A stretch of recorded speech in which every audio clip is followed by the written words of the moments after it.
Automated Podcast.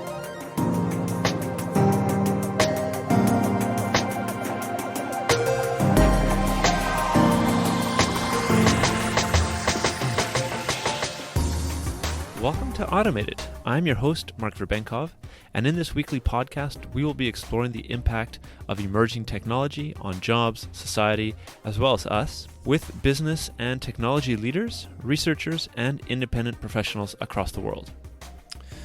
So, previously on the podcast, I've had the pleasure of bringing on a few guests to discuss the exciting new space industry. Though SpaceX, of course, and other billionaire ventures really keep grabbing most of the attention of the space, there are many other companies solving some of the industry's toughest challenges. And one particular challenge keeps coming up in the discussions that I've had on the new space industry, and that is the problem of space-based collisions. And as I think some of you know that have listened to the podcast before, there are more than 1 million objects that are orbiting the Earth, and this is better known as space junk, which has the potential of colliding with the satellites and other space-based assets, causing a lot of harm and potential destruction. But, as you'll hear about in today's episode, even in the high-tech space industry, satellites need to be mostly manually maneuvered out of harm's way. This process isn't really automated as of yet. Sergio Gallucci, the co-founder and CTO of Scout, joins me this week to discuss how his organization is tackling the space industry's collision challenge and really shed some light on the complicated nature of the space industry and also how automation will play a large role in its future. So Sergio is a space systems engineer with a focus on multidisciplinary problem solving, decentralized solutions, and space environment. He has supported government, startup, and academic space R&D programs. He is a first-generation U.S. citizen who emigrated from Brazil and has been involved in space startups since he was a teenager. Sergio advocates for space infrastructure, model-based systems engineering to facilitate data aggregation, and the growth of dual-use capabilities. He previously lost a satellite to unknown causes, which we discuss further in the episode itself, and now at Scout is building space-based situational awareness, using satellites to keep track of orbital assets as well as threats like debris.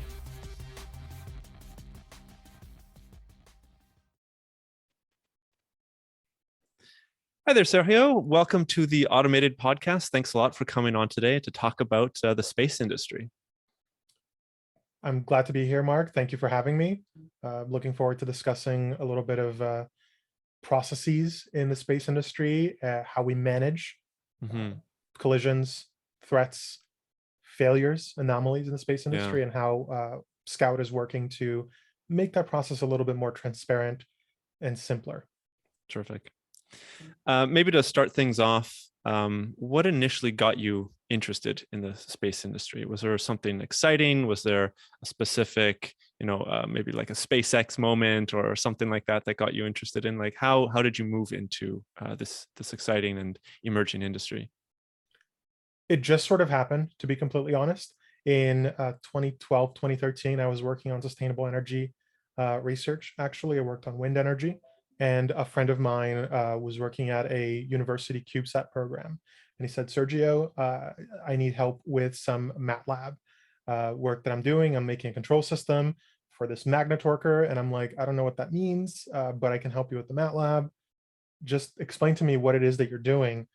And that'll be the price that I asked. Just how are you involved in a satellite project? And he walked me through it, and I said, oh yeah, here's how you put together this thing. Here's a process that you can kind of institute in developing this control system. And that was literally it. I just kind of learned that it was a thing that you could do. And I learned at that point in time that there were companies working towards space resource acquisition. And I'm very passionate about resource availability and infrastructure.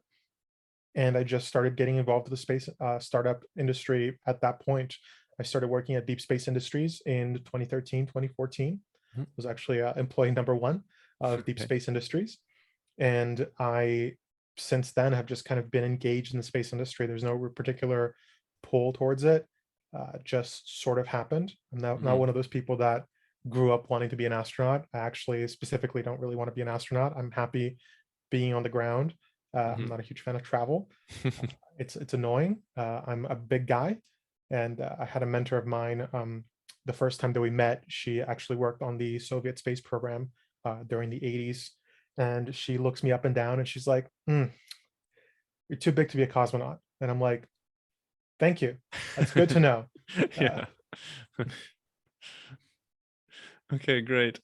Um, so I have had a couple other guests talk about the new space industry. So I think even for some of the listeners who have listened to it, they might already be a little bit familiar with some of the challenges. And of course, SpaceX is kind of the main name in the game that's been pushing a lot of these ideas into mainstream media. But maybe for some of the audience members that haven't really paid attention too much, could we talk a little bit, like maybe put the kind of problems and challenges into context? And I think one of the main points that, as we were discussing before the recording, like space junk is a massive problem. And I think this also will tie in nicely to the discussion that we'll have about Scout Space and the work that you guys are doing. So maybe we could just, kind of contextualize this larger problem to start off with. Absolutely. So I think that there's two key points to get out of the way as we discuss the space industry and how we work on different problems and how we, well, build towards creating new problems, which is a very human thing. That we create a lot of our own problems, and that's just what growth and development is Yeah, for. yeah. You do something wrong 5 times, and then the sixth time, not only do you have to do it right, but you also have to account for all the different problems that you created along the way to figure out the right thing to do. Right. So the first thing is that space operations, space research and development, space programs are built around a model of over preparation. Almost everything that flies into space is hideously over engineered. And that's not problematic per se. It's okay to be over engineered. I love over engineering things. I have uh, multivariable, transfer function based, like in-depth uh, um, arrays defining really dumb things about my life Mm. that I want to just quantify a little bit better. So I'm into photography. And so for defining what lens should I buy, what should I spend $300 on, I defined variables like um, acuity per Jackson, which is a normalized variable that I kind of pulled together that I was able to test out on a sample size of like 30 or 40 lenses per $20. I do this. I over-engineer Right, everything right, about my right. life, and I'm fine with over-engineering things. But we rely on having our knowns and unknowns kind of all packed away before we do anything. We go through rigorous processes to define, okay, what are the risks to this mission? How are we mitigating all these risks? And what are the lessons that we've learned previously that we can apply to this mission to make it as low risk as possible? So we are based on a lessons learned model. We try not to do things that we haven't done before unless we're very sure that that thing that we haven't done before is not going to kill us. Mm. So that's all well and good until it's 3 a.m. in the control room and something's gone wrong and everyone's yelling at each other. Mm. In 2017, I had a satellite die and I have no knowledge on exactly what happened. I have a lot of assumptions. I have a lot of models. We run a lot of simulations on what actually happened, but we deployed a satellite from the ISS. Astronauts took pictures of it going out, and you could watch all the different things that it was doing, of which were pretty much nothing, but it was kind of just tumbling through the air. Sure. You could see very specific, very in-depth view of what it looked like. You could read markers on it that we'd left during manufacturing, but it hadn't turned on yet, and it wasn't going to turn on for 15 minutes. So by the time it turned on, nobody could see it. And therefore, we don't know if it turned on. We don't know if it turned on and something happened during that turning on process. We can't trace that. So we don't know anything, even though we prepared for years beforehand for different potential risks. We had no verification mode for that risk actually occurring. And of course, that event in of itself is a risk, but I think that is part of what has built up the space industry to be what it is today, which is an environment where We do a lot of preparation beforehand, but there is limited data available on what's actually going on in orbit and few ways to gather new data when anomalies actually occur. So that's something I think that is important to know, that Mm-hmm. we do a lot of the work beforehand, and then operations is an entirely different thing. The second thing is that SpaceX is not a normal space company. And so it comes up a lot, Mm-hmm. and it comes up a lot even within the space industry, because they're not a space company.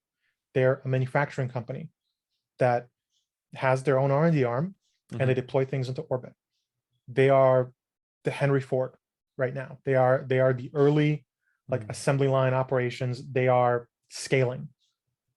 And that means that the things that they fail at and the things they succeed at are not in spite of the way the things are done in the space industry. They're just different. And it's difficult to compare um, a SpaceX maturation process to what else is going on in the space industry. They derive a lot of material from other R&D going on in the industry. They have done acquisitions just like a lot of other space companies do to get core IP and build out their capabilities. But in the end, the way their processes, I'm not familiar with in depth because I've never Mm-hmm. worked with SpaceX, but uh, they are just different. Okay. And so I think that there's a lot of I think worthwhile discussion to have on the kind of curated, almost artisanal nature of a lot of different space programs compared to the high yield manufacturing process that happens at SpaceX. But it is fundamentally very, very different. Mm. Even though in actuality, their operations operate the same. When they're at the operation stage, they do things pretty much the same way that everyone else does, Right. which is with limited data based on previous lessons learned. They just iterate fast and with a lot of capital. Yeah. Yeah, that's really interesting. I haven't heard somebody describe SpaceX. I mean, of course, it's a space industry company, but it's uh, having it looked at as more of a manufacturing company. I don't think that's been explained to me before, so that's really interesting. Their I do. HQ is a big factory. It's not Yeah, an office yeah, building. yeah. That's a good It's not a point. lab. It's a factory floor. Yeah. I do want to go back just a little bit. So again, putting kind of the problems of the space industry a little bit into context. I mean, you had this one satellite that failed, I think, and correct me if I'm wrong, but there's something like 6,000 satellites that are orbiting the Earth right now, and half of those or so are dead right now. So they're just kind of out there. Um, Not to mention like the pieces and the parts, and like I think there's even like paint flecks that are orbiting the Earth. So, um, as I mentioned, I have had a couple guests talk a little bit about the space junk aspect. Could you, I mean, correct me on the numbers, or maybe just touch on that to kind of coincide with the other problems that you were discussing? Yeah. So right now we're tracking tens of thousands, over 25,000 objects in Yeah. orbit right now, and a small number of those are actually operational spacecraft. Uh, that is a fundamental reality of the way we observe things in space. We are looking at a highway from Mm-hmm. a couple miles away with binoculars. Um, and we communicate with the things that are operational on the lanes, our satellites, using a radio. We yell at them, and then if they hear us, which they don't always hear us, that's why we keep yelling at them until they get the message. Mm-hmm. They let us know how they're doing, insofar as they can see. But they are not looking around at the lanes that they're on or what's merging into out of their lanes. They're looking down at their phones or at their radios to tell us how they're doing. That is an artifact, I think, of a couple of different things that come together to create the current space environment that we work within. But satellites don't have situational awareness. We have space knowledge. Space domain awareness, space situation awareness is something that we project into space. Um, we look at where things are supposed to be, and we look at where other things are supposed to be, and we say, yes, we now know what's around that object, but we're doing it from the ground, hundreds of miles away. Yeah. So that is problematic. It is what it is. We've gone pretty far with that, but it is also it is not only a limited modality of sensing, but it's also becoming outmoded as space populations increase by orders of magnitude. Okay. And you were, I mean, you mentioned before with the satellite that failed, you didn't really have a good idea of, or maybe no idea about why it actually failed. Is this generally happening with most of the satellites that fail? Like, or are there like maybe one or two things, one or two reasons as to why satellites are failing? I mean, are collisions that ubiquitous, or is it a rather rare event, and satellites are just kind of dying because of rare phenomena? So the monster in the closet is Kessler syndrome. Everyone is terrified of the idea of Kessler syndrome, where an object hits another object, and both of those objects are now 1,000 objects. Yes. And each of those 2,000 objects now hit other objects, and now those create 1,000 objects each. That hyper exponential increase in debris populations that eventually leaves orbit completely unusable and traps us on the ground for the next 200 to 500 years. Right. That is what everyone's worried about as an eventuality if we don't keep things on wrap. But we're also worried about that in the same way that we've been worried about global warming or about not recycling. And where are we right now? Well, there's now garbage islands in the Pacific. Yeah. And we have an opportunity in space right now to actually keep those islands from agglomerating and being created in the Pacific in space. We thankfully have not seen a lot of collisions. Collisions are thankfully extremely, extremely rare, like single digits rare of like significant events that we've been able to track. However, that becomes much harder to assert in the future when in the next 10 years, we're going to be seeing an almost 40x increase in satellite populations and a corresponding almost 80x increase in conjunctions, which are potential collision events. 40x and 80x are ridiculous numbers. Yeah. We're talking about like 4,000% and 8,000%. Do those land better, right? There's very, very, very few things in the world that you can say, oh yes, this is going to get 40 times worse in the next 10 years. Like, I don't even know. It's insane. But we're seeing that as a fundamental, second order effect of the fact that, well, we have more capital in the space industry. We have more things that we use space for, and things are getting easier to get into space. Society works like that.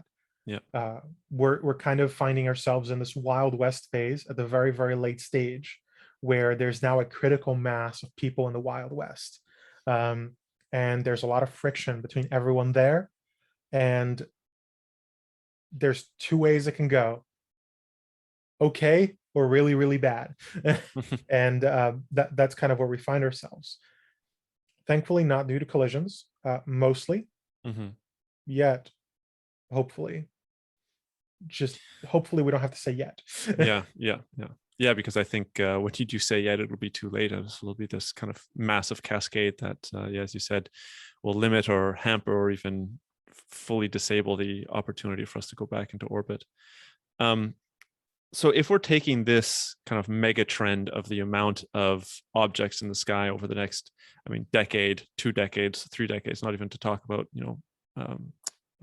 20, 30 years away from, how are the satellites being maneuvered so that they are not going to be colliding with other objects?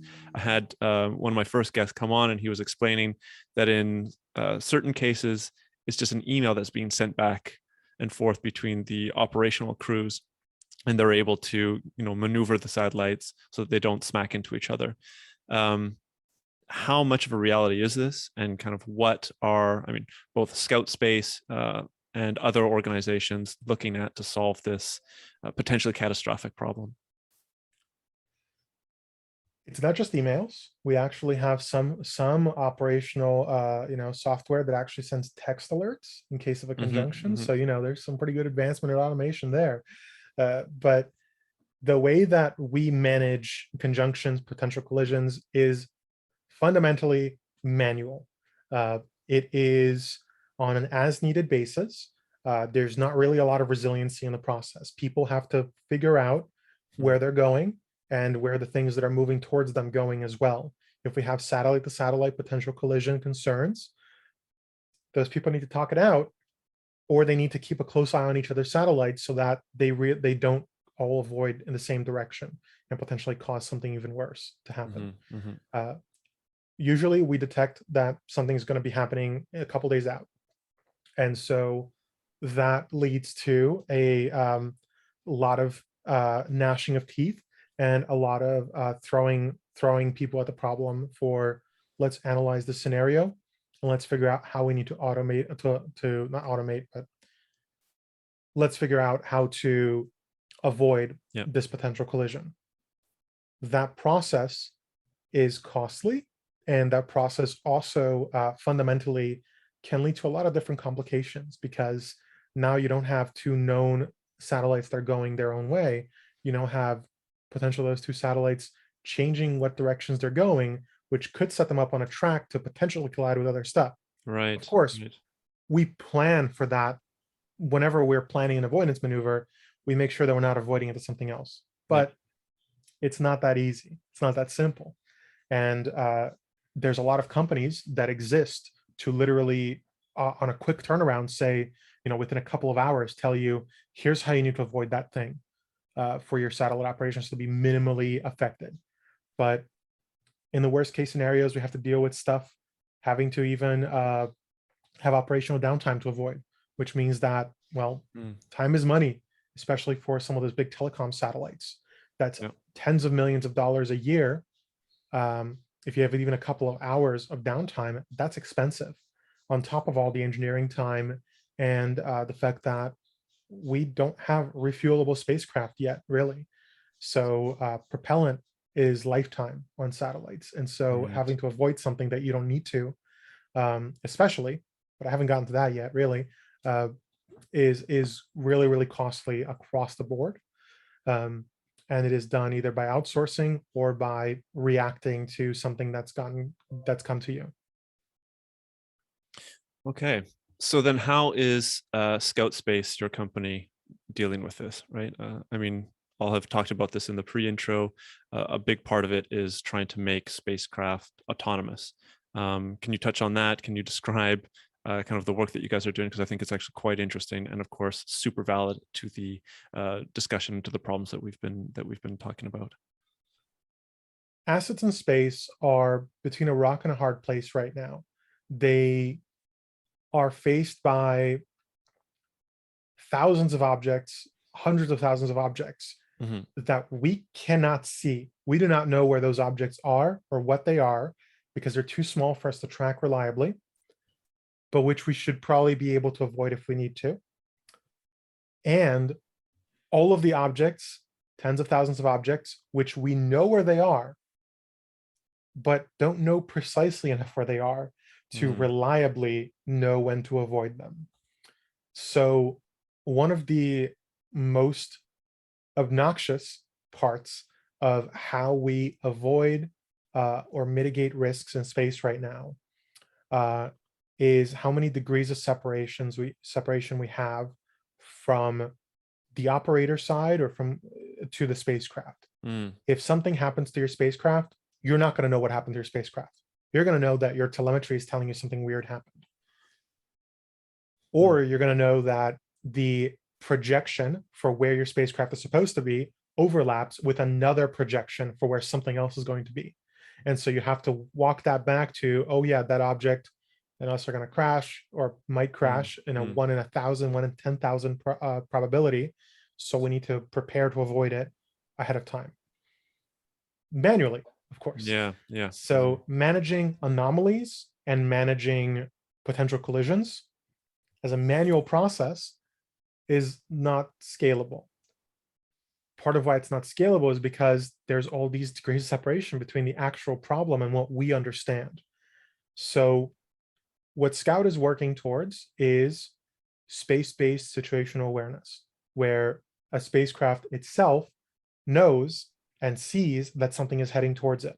Hmm. Hmm. A relative navigation knowledge is very, very different from a propagation of two different objects that are dots of light in actuality moving in weird ways across the sky. Hmm.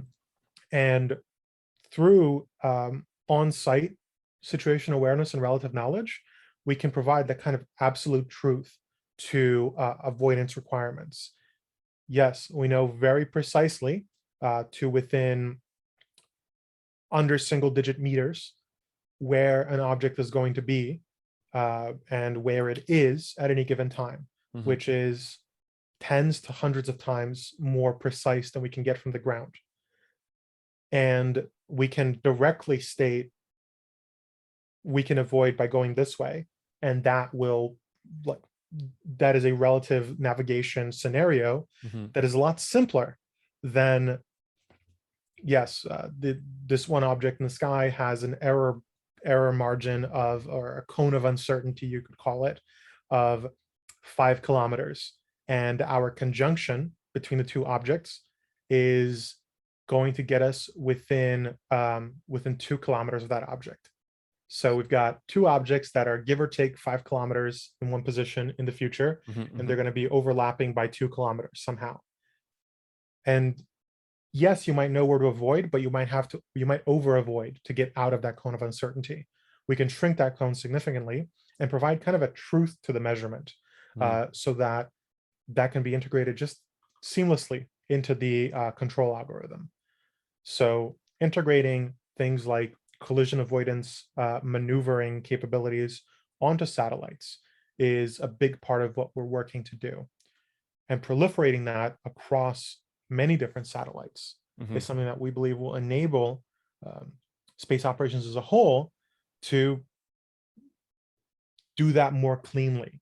A lot of the uncertainty and a lot of the back and forth that we have to do is based on the fact that we've got humans operating everything from the ground and having to manage these huge amounts of uncertainty. We have to state, we have to determine what our threshold is for the risk of collision. 1 in 1,000 chance, 1 in 10,000 chance of a collision. Hmm.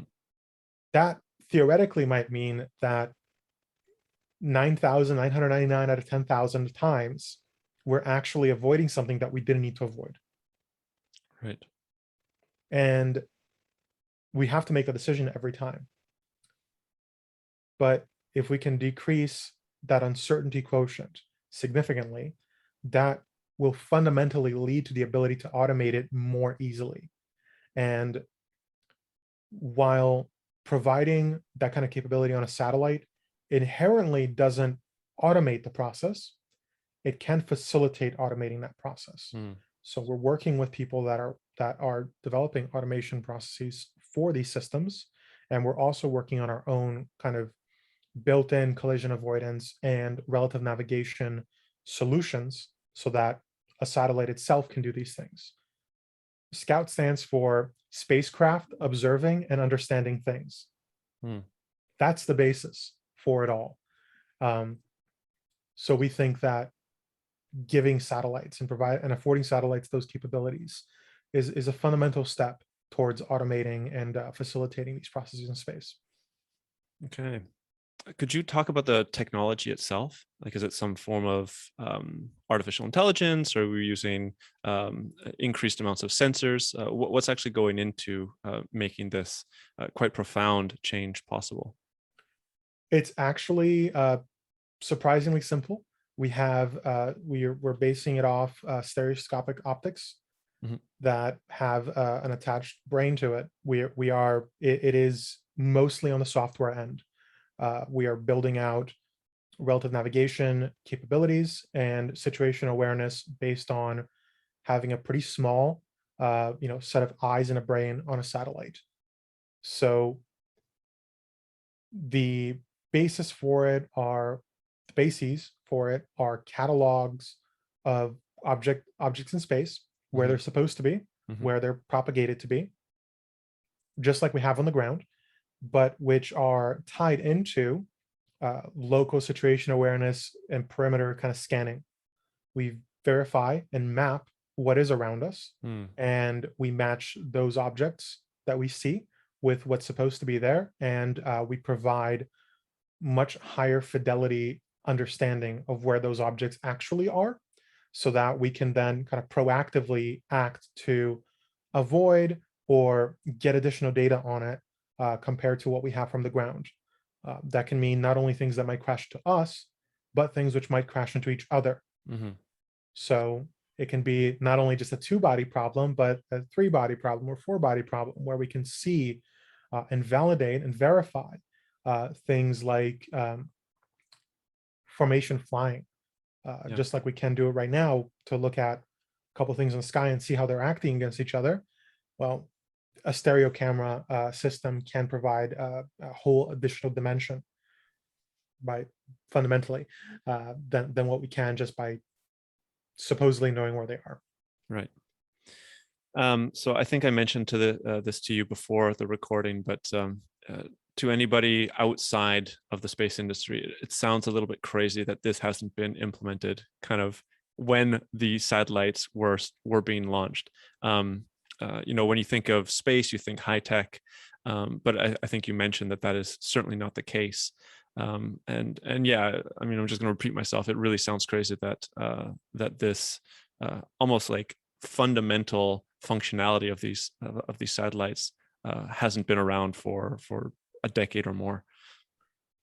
It's funny because you would think that, oh my gosh, I can't believe that we just don't have like collision avoidance instituted. Hmm. Hmm. Oh yes, it's just in a trajectory in space, like we should know where things are going to be. But honestly, it actually is harder than you'd think. We have different challenges in automating or predicting motion on Mm. the ground, in the air, on water, and in space than we would think to initially. The biggest issues on the ground are uncertainty about the human condition, or uncertainty about what things are supposed to look like versus what they actually look like, Yeah. managing things like decay and deterioration of objects. How can we follow um, traffic markers that might be covered with graffiti, or humans that do really really dumb things all the time as an as a self-driving car? Hmm. Hmm. In space it's a little bit I wouldn't call it the opposite, but it's a matter of a lot of hardware limitations. Mm. The systems that we fly in orbit are resilient, and it's really really tough to affordably create a resilient system that also can do things like uh, deep learning and physically informed machine learning processes, and integrating huge swaths of data into situational awareness knowledge. It Hmm. is a non-trivial problem that we've only seen resolved at scale, um, you know, in the last 5 to 10 years, Right. and deployed in things like small satellites, getting computational power and even relative navigation in small satellites. That's been a 5 years ish kind of timeline problem. We have not actually been able to do this stuff as a Hmm. baseline until very recently. Um, you might think, oh, we've been doing docking since the 60s. Yeah, one docking every couple of months, that is millions and millions of dollars of cost, Right. because we have to like go through every single bit. I joked a little bit about how over designed things are in space. Hmm. I mean, yeah. What's the consequence of not over designing it? So we're at the point where there's now a bit of a smaller delta, a smaller barrier of entry for over design, and that's part of why it's only now really viable to start doing these things. Very interesting. Yeah, it makes perfect sense.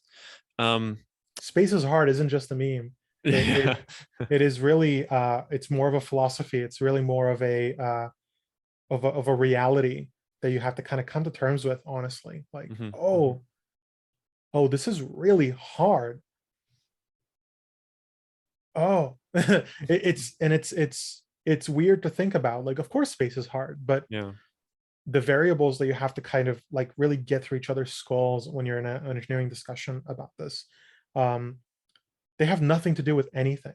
Like, you have to discuss so much stuff that has nothing to do with what you're doing, in considerations, in things like coatings, in things like material selections, and things like risk mitigation processes, and things like orientation of the spacecraft, and Mm-hmm. things like propellant use, things that people just don't solve until you have to, because this is entirely new. Right. There's a lot of different examples I can cite, that I think are funny, about things like, oh, hey, we noticed that this satellite died or started dying really quickly all of a sudden. What happened? Oh, when we look through the solar panel responses, hey, there's like a lot, there seems to be like, is this molybdenum? There's a lot of molybdenum on the solar panels or something. That kind of matches. Oh, it turns out that our thruster has been eroding the grids on itself with the propellant, and now there's a bunch of molybdenum just in a cloud around our satellite every time we thrust, and it's coating our Crazy. solar panels because we're space charged. Yeah. What how would you what possibly think about that beforehand, right? And it's still something that people don't even think about today. Yeah. How do Yeah. we manage backflow in a satellite flight scenario? Mm. People don't think about it.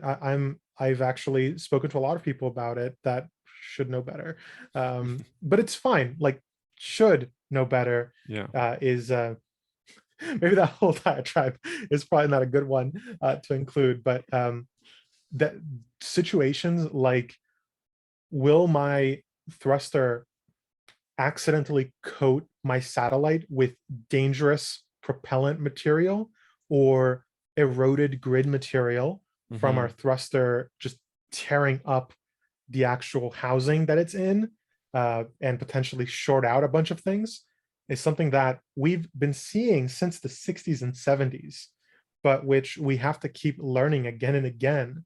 And people are still doing theses on, people are still like discovering new methods and doing studies Mm. of that kind of degradation, on an ongoing basis, because we are working with very, very tight margins and very weird failure scenarios and modes. Okay. You've given me a lot to think about there. There's a deep dive there. Yeah. Yeah. Maybe I also see for the sake of time, maybe we can fast forward, actually, rather than going back. So let's skip ahead a couple of years, and say that. I ramble a bit. Yeah, no, yeah, it's very, very interesting. Um, but let's say a lot of these satellites become autonomous, right? They've implemented Scout space systems. They're autonomous and they are avoiding all these collisions. What kind of impact does that have on the space industry? And of course, how does that impact the jobs that are dependent on the space industry? I spoke earlier about how we're in this late stage Wild West kind of environment in space right now. I think that a space-based situational awareness capability deployed at scale can work like a deputy, you could say. Very, very romanticized, I think Mm, perspective of it. It's not that clean, I guess, in the Wild West, civilization approach. But deploying at scale space-based situational awareness is an infrastructure play. Every satellite being able to know what's going on around them is something that can be implemented in more precise, more complex maneuvers done more often. hmm. And in operating a orbital manufacturing, orbital civilization, orbital manufacturing reliant and orbital operations predicated society is something that you need additional validation and verification than when you have just individual disparate sensors or antennas just zooting around by themselves. We need more validation and verification. And anything that we can do to build out the space segment is going to require more oversight. And Scout vision systems and Scout systems are not necessarily built to be oversight systems. However, as an example, I need to wear glasses whenever I'm driving. I cannot go out on the road legally without wearing my glasses because I cannot see things like, well, I can see a person crossing the street, but I cannot see very reliably, what the speed limit's supposed to be, or what the signs are pointing to. Why are satellites still doing that in 2021? Well, because it's hard. It's hard to, the glasses are expensive and they're difficult to kind of connect to the brain. Sure. But in 5-10 years, that verification and validation phase should be over. We're speaking to a lot of different groups that are moving forward right now on space logistics, space kind of ecosystem building, manufacturing, and complex operations between different space objects and space systems. We're looking to make those more mature and build up a framework that they can use and help them build up their own frameworks that other people can then use to create an in-space economy. Space right now exports one thing and one thing only: data. That data can be, data downlinked or back and forth for the internet. It can be TV, it can be scientific data, but that's the only thing that currently we're actually doing. But that's because it's an unregulatable environment that we cannot actually verify things are happening as they're meant to. I don't want to get into the adversarial geopolitical angle of it, but that's a consideration that people are concerned about, that space is not just congested but contested. And so there's no truth beyond what we can see, and what we can see is barely anything sometimes. So a society that has that baseline level of transparency is one that can work. So while we see our role in space operations, space maturation, space infrastructure deployment, and actualization is in kind of provide, we're selling glasses. We're providing that local awareness ability for anyone and for everyone. We can be those that are facilitating things, like you're connected back to SpaceX, Tesla selling batteries at large and building out their early stage systems that can be used as electric cars, but they're kind of, I wouldn't call them boutique, but which are just a new approach to things that eventually becomes normalized to provide aggregated data. But in the end, enabling a new perspective on spaceflight and enabling a new level of transparency for spaceflight is what we're working towards. And that will, I think, really change things like how we do space operations, what data sources we rely on to conduct space operations, how easy it is to automate them reliably and safely, and what vectors we pursue for things like verification and validation of stuff like operations, sure, like I mentioned, but also things like failure analysis and anomaly verification and characterization, even in the geopolitical perspective. Strategic stability and stuff like that are based on making sure that what actually happened was what we thought happened and not something nefarious, which we don't want people rattling sabers for no reason, right? Yeah. So it really sounds to me like this is kind of one of the kind of fundamental pillars in enabling the new space industry really to kind of propagate forward and become something more than just exporting data, as you said. Would you say that that's a fair analysis of or encapsulation of what you were saying? Yeah, every road needs Mhm. lanes, Yeah. and busy roads might need traffic lights. And we're kind of somewhere in that, ephemeral environment, providing, I think, some assurance and verification of where people are staying along the road. Okay. Perfect. You did say one thing that was quite interesting, specifically interesting. You said that this space is unregulatable. Could you maybe touch on that a little bit more? I recently had a debate with a friend about the billionaires and their influence on the space industry. And his position was something along the lines of, yeah, it's great, it's all positive, as long as some sort of regulation can be imposed at some future point. Um, and I'm not bringing this up just to elaborate my debate with my friend, but I thought it was quite an interesting point that you said that space is unregulatable. So if you could maybe touch on that a little bit more, because this is something that I personally am maybe not too aware of. Space is unregulatable right now. Mm, That doesn't mean that it will be in the future, okay. because, well, who has things out in space that can verify the claims that we're making? If I fly something into orbit and it fails in some way, I can,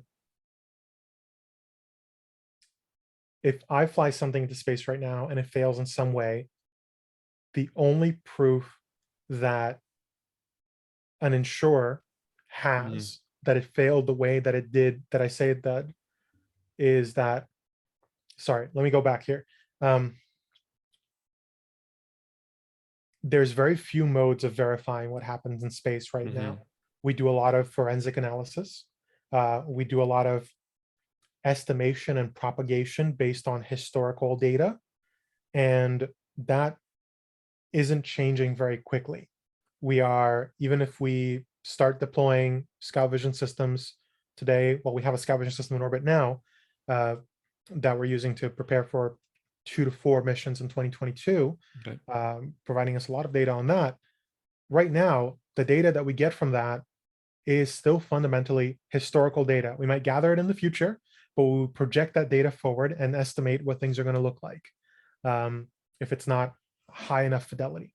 Mm-hmm, If we say that something failed in a particular way, there's very, very few ways for someone to verify that it actually failed that specific way. mm, We just have to take people's words on it. And we have no secondary or tertiary verification modes. We either see a dot of light, or if it got hit by a space rock and turned into a cloud of debris, a more diffuse dot of light, or a bunch of little dots of light that are now going different directions. But did it get hit by a rock that we just couldn't see before? Or did something explode? mm-hmm, Or did someone shoot it?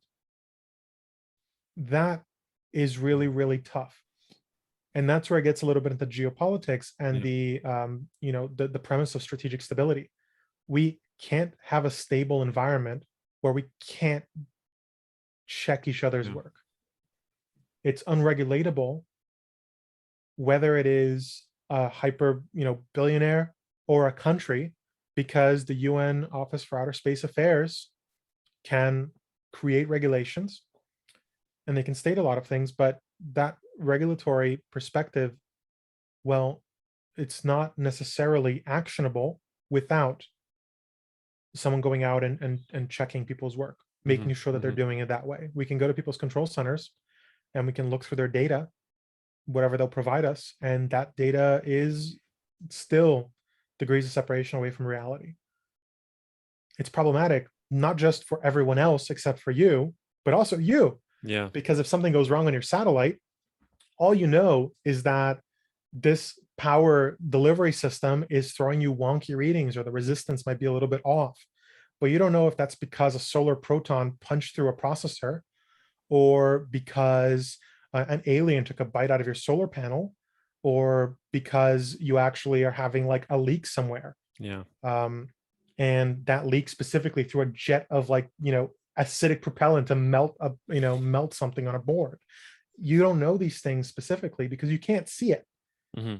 When I lost my satellite in 2017, my biggest statement that I kept coming back to, if only I had a picture of this thing, I would know exactly what happened to it. Mm. But there was no way to do that. And so I think that my answer to why is it unregulatable is a different angle of attack on it than I think what you and your friend were talking about. Hmm. Hmm. But I think it's just a matter of checks and balances only exists only exist if there are checks, and we can't check anything right now. We can just guess. Super clear. Very interesting and super clear. But yeah, you did say that this would be possible in the future at some point, right?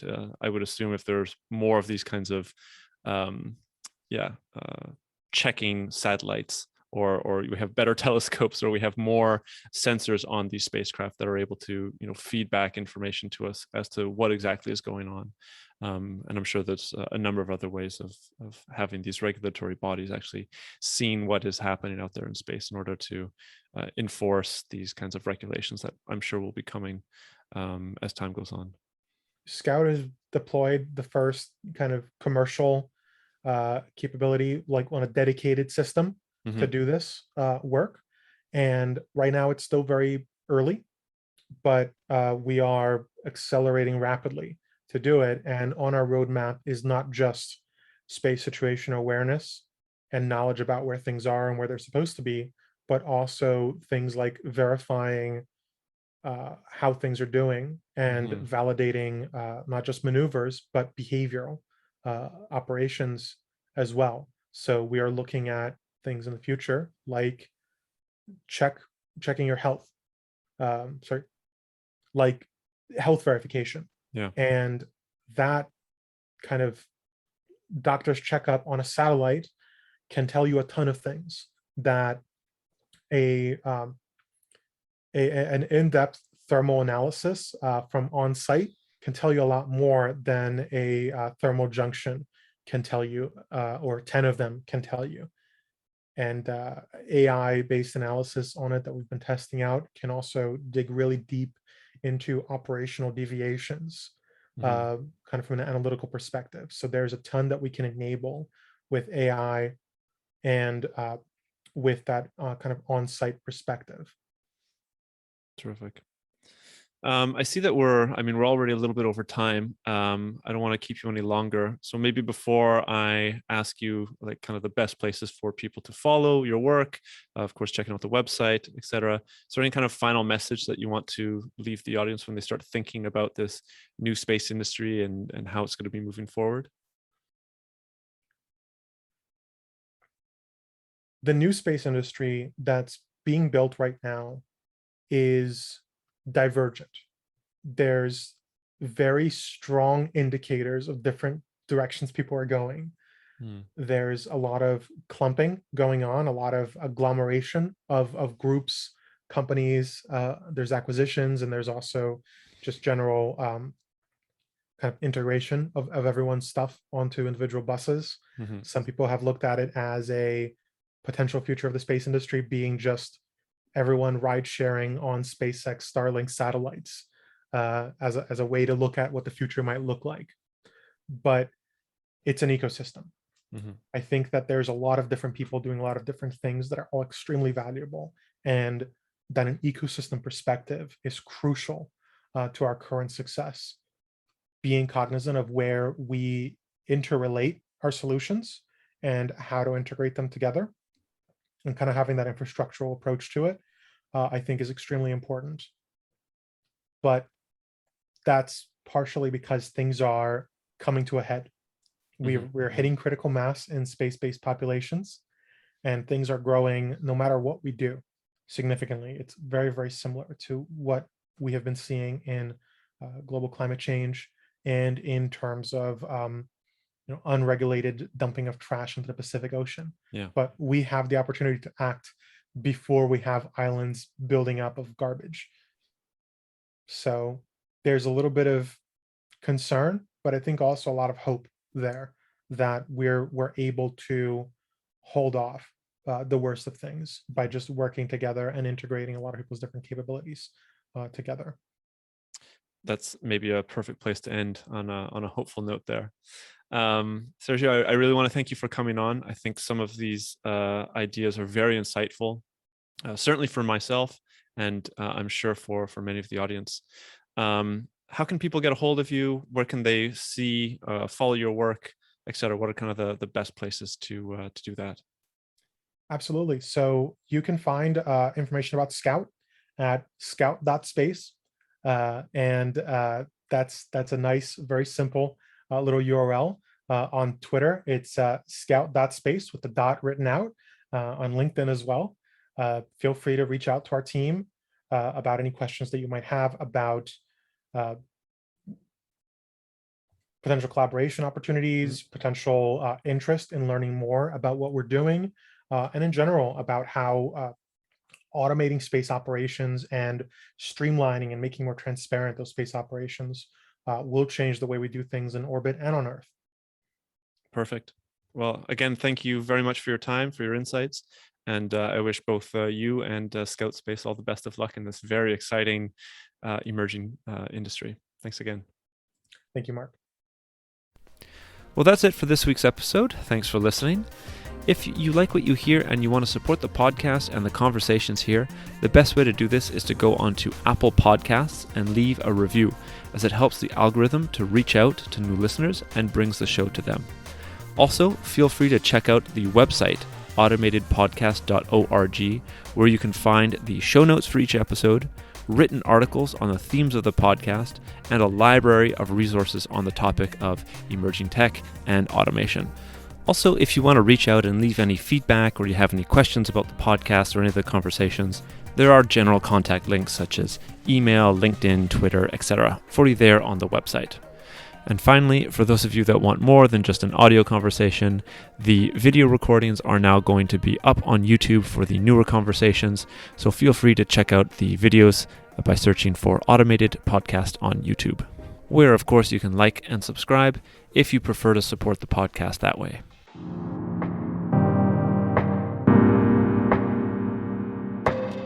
The Automated Podcast.